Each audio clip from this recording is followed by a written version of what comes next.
wanasema wakulima chai yao kutoka Kericho, Kisii na Western is of poor quality. Ukiuliza poor quality ni nini, wanasema hawachukui two birds and a bad, na hiyo ndio wakulima wanafanya.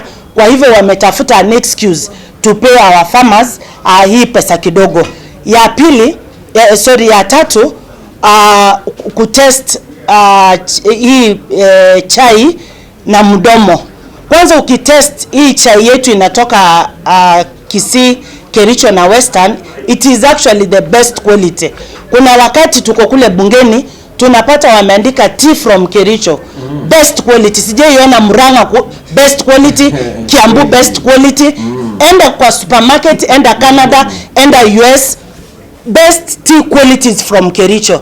Translate that to the poor bonus wakulima wa Kericho wanapata. It doesn't add up, it doesn't make sense. Mimi mwenyewe nimetest chai inatoka hizi upande wanalipwa bonus mingi. Inakaa kama koko ukitest. Haikui na ile nini kala mzuri. Mpaka unauliza mtu, kwani ulipika hii chai kweli? Did you put tea leaves in this tea? Ile chai yao yenye iko tasteless. Ukiweka tu ya Kericho kidogo hivi, una test chai, una feel you are taking tea. Kwa hivyo ni mchezo uko hapa. Hii vitu ya kutengeneza hado committee, mimi siko hapo. Waziri kwanza ameshindwa, aenda kwa committee agriculture ama akwe CS huko kwa sports. Juu kazi ameshindwa, tupate yule mtu anaelewa kazi ya kukua waziri wa agriculture. First, we are not here to castigate or to make another region feel like they are taking anything from the other region. Every region in this tea bonus 2025 received a very serious drop in terms of the payments of the bonus. The only problem is ours from the west was already low, and the reduction actually exacerbated the situation. That is why we are here. The reason why we have these drops across the country, whether east or west, is because of the inefficiencies at KTDA, inefficiencies in production, inefficiencies in processing, and most importantly, the inefficiencies in marketing. We want to say that the buck stops at KTDA, and the Kenya Kwanza administration has made a lot of effort. It has allocated money through parliament that was supposed to help reduce the processing cost, but it has not gotten there because of the incompetence of the people that are sitting at KTDA. We are here today as the leaders to call out KTDA, and if they are not going to put their act together, they are surely not going to let this administration down. And most importantly, they cannot continue to make the farmers in Nandi suffer from receiving very little money from their produce that they have invested a lot of money in, produce that they have taken a lot of money to be able to nurture. We say no as representatives of the people, and we are not just saying no on the camera. We are saying no through a number of things that are happening in Parliament. The bill, the tea bill that is in second reading, has all these recommendations, but we cannot wait for the processing of the bill before we call out KTDA. So we want to say to our farmers, let us keep hope alive. This is going to be well, and the people responsible for the meager earnings that our people receive for this year 2025 will surely pay for it, as we remain the representative of the people here. So KTDA, you are on notice. You cannot let down the administration of Kenya Kwanza, which is putting a lot of effort in agriculture. We will not take it lying down. Is what you are talking about. The farmers are uprooting tea because of the dismal bonuses that they've received, the second payment, and that is why we had to come up and say enough is enough. We want to address the root cause of the entire, which is systemic, and that is why we've done so much recommendation in our address today concerning looking in depth, establishing another committee to look at the in-depth operations of the KTDA, because last time indeed we went to the field and we sought for farmers, we sought for, we actually did public participation. We consulted farmers on on opinions on why we got 20 shillings, especially in most of the factories from west of Rift in the last bonus. And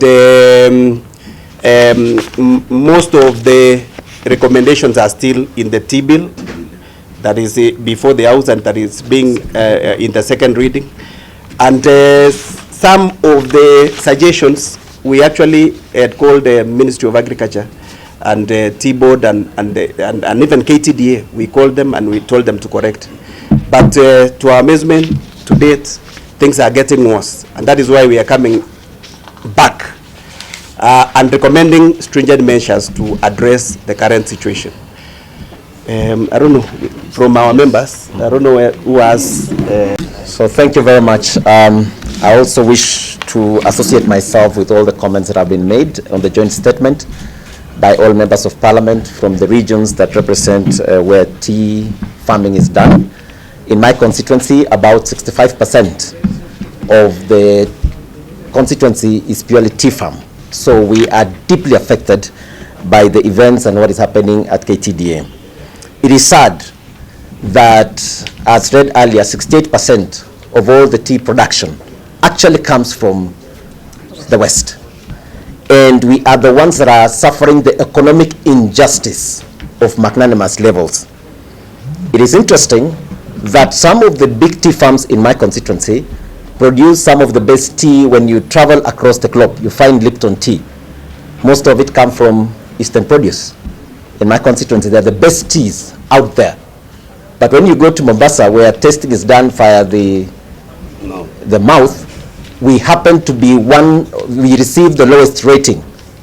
It's quite interesting that you find some factories in the east are getting 60.8 shillings, while you come to some factories in Nandi, we are operating between 17 and 15. What kind of injustice is this? This must come to an end. And that is the reason why we are here today, to address such matters. Like, we must go scientific. You cannot lie to us anymore that you are using your mouth to do the testing in Mombasa and claim this is one of the leading globally, this is the leading tea auction. Thirdly, is the ridiculous sittings that are being done by the directors. Where on earth do you have 155 sittings being done? What is this that you are discussing, and then you come up with skewed, very skewed earnings to our people? 155 sittings is extremely out of order, and some of the things that we are calling out. About the issue of the progress farms, we are saying we need representation from the regions where we come from. You cannot be having all the tea brokers coming from the east, and you only have one coming from our western part of the rift. This is not acceptable. We will not agree to that. And finally, therefore, the issue of the staffing in KTDA, it is extremely skewed towards one region, or the region to the east. This is not right. We want, of course, professionals to be in that space, but when you have professionals with a skewed kind of mindset setting, we tend to believe that is what is driving the economic injustice to our region. And therefore, I associate myself with what has been presented by members here. And when the ad hoc committee will be set up in Parliament, we will be addressing quite a number of things, and even the bill that is coming. But overly, the kind of injustice that is happening in KTDA must come to an end. Our farmers cannot continue to suffer to these levels. Thank you. Statement here. In fact, I was part of the people who prepared the statement. We are here as people's representatives. And I think, first of all, I want to answer one question which one of you asked about why we have not changed since last year when we went round. I think what we have been doing is scratching on the surface. And we are saying today that it is not going to be business as usual. We are now moving Parliament. And we have said we are going to move a bill, a motion, to have this ad hoc committee to look into these issues which we have raised here seriously. I want to ask you one question. What economic sense can you tell our people that you are paying somebody 60 shillings elsewhere, and we pay in Mogogoshek, where my farmers go, in Sotik, you pay 12 shillings. How do you justify? Ridiculous. How do you justify 60 and you are telling us quality? No. I think you better give us another statement. I think this is an old statement which is now tired. It's a tired statement. We need to know. We need to go to proper investigation and come up with issues which can assist our farmers. So we are saying, and Chair, We want to support this statement, and we are not going to talk again next year in the same language. The language next year must be different, and we have started the journey. Thank you. Thank you. Thank you so much. Asante sana. Tuko hapa kwa niaba ya mkulima. Tulipokuwa tukiomba kura, kitu ambacho tulisema ya muhimu sana ni kwamba hii serikali ndio itakuwa ya bottom up. Bottom up model ndio msingi wa chama chetu cha UDA na chama tawala sasa ya Kenya Kwanza, na hakuna mkulima ambaye amefaidika katika usemi huu wote wa chai kulingana na vitu ambavyo vimeenda.